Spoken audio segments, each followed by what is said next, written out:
Now this is more like it. I was let down by the last film I saw with Mads Mikkelsen in it, that being Netflix's Polar. He was great, just everything else wasn't really. Therefore I was dearly hoping Arctic would not be another letdown, and, simply put, it wasn't.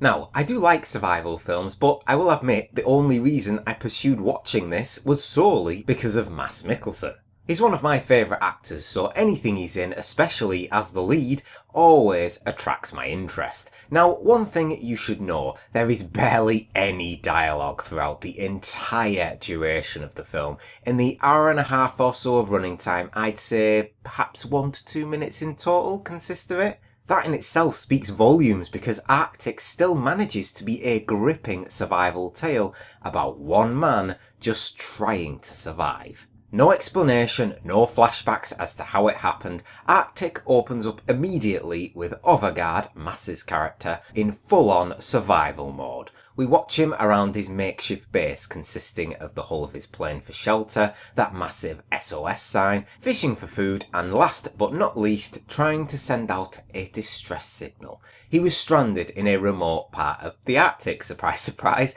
and he had mapped out what he could of the surrounding area. But he was torn. We saw that as he stared out into the distance. Should he risk the relative safety he has established for himself at the camp, hoping that rescue would eventually fall upon him?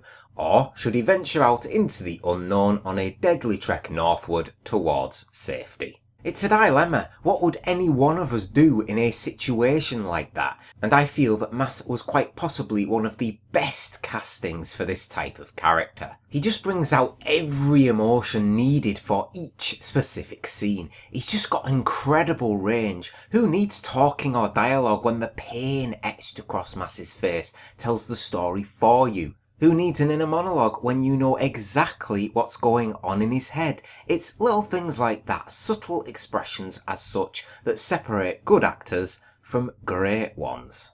Now, suffice to say, Mads isn't the only actor in this film, but even though he isn't, he still kind of is though, isn't he? Come on though, really, yeah, we have the 2 pilots that crash landed, but one of them, the man, died on impact, and the other, the woman, is incapacitated for the whole film. It pushed Overgaard into moral dilemmas on more than a few occasions. He was now making his choices for the 2 of them. Leave the camp and venture into the white unknown? Well, you're pulling another person along with you.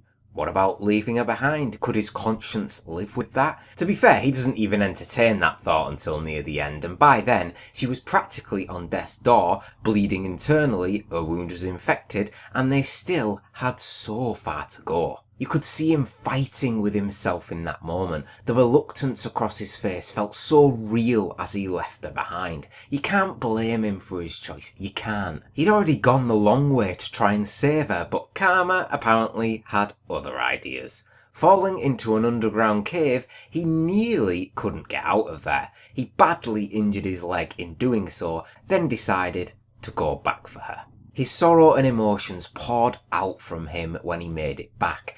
Angry at himself for giving in, he then had to travel the distance with her in tow, now with a busted leg as well. I tell ya, perseverance and strength of will is what Overgaard has, and after overcoming various obstacles, close calls and expending an unfathomable amount of energy, somehow the pair of them made it out.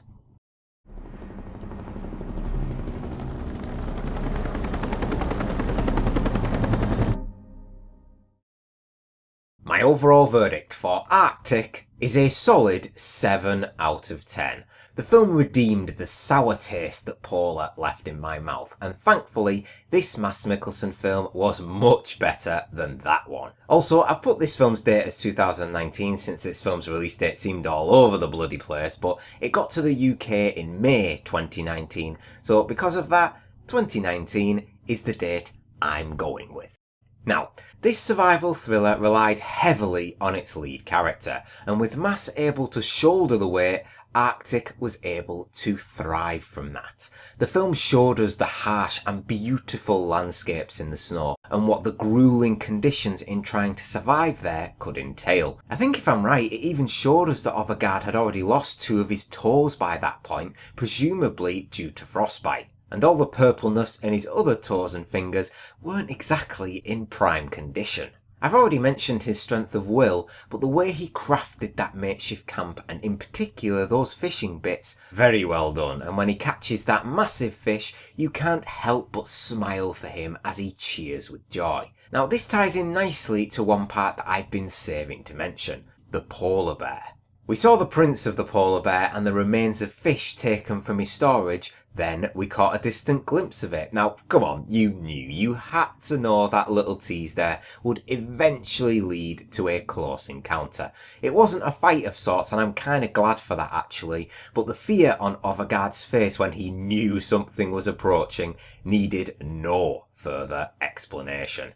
It's a big damn polar bear and it wants to kill you. He only manages to drive it off by lighting a flare in its face, which is desperation at its finest. Sacrificing one of only 2 flares you have to drive this thing away, you know it's a bad situation when you have to resort to that.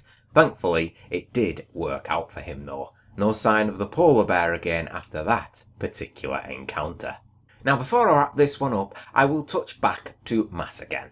Whether it was his screams of joy when he caught that fish, or the shout out in exasperation when he just couldn't pull up his companion, Mass was exceptional. I don't need to lavish any further praise on the man because I've said it all already, but because of him, this survival out in the white unknown of the Arctic proved to be a gripping hour and a half, and for those who like to dip their feet into this sort of film, I recommend you put this one on your list. So for those who have seen it, what do you all think of Arctic, and what do you think of Mads Mikkelsen's performance? Let me know your thoughts and feelings down in the comments. And as always, thank you very much for watching. Please leave a like, comment and subscribe if you enjoyed the review, and I'll see you on the next one. Hey!